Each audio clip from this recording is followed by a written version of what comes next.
Екоактивисти и граѓански организации бараат одговори кој дозволи ученици со логото на Papermill да пошумуваат за денот на пролетта. Сметаат дека на тој начин е испратена порака за подршка на фабриката, која според нив е еден од најголемите загадувачи на воздухот и против која тие со години протестираат и бараат усогласување со ЕУ стандардите.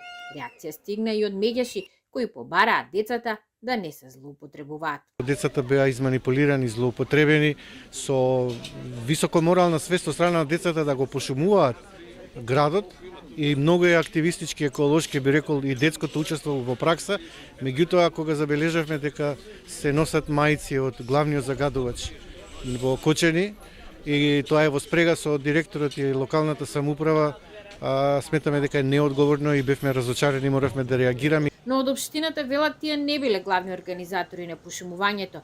Papermill ги донирале садниците на македонски шуми, а општината била повеќе логистичка подршка.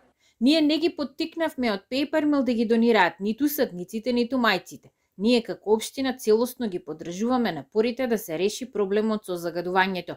Иако вистинските адреси се Министерството за животна средина и Инспекторатот, ние како локална самоуправа ќе учествуваме во секоја иницијатива да се најде решение.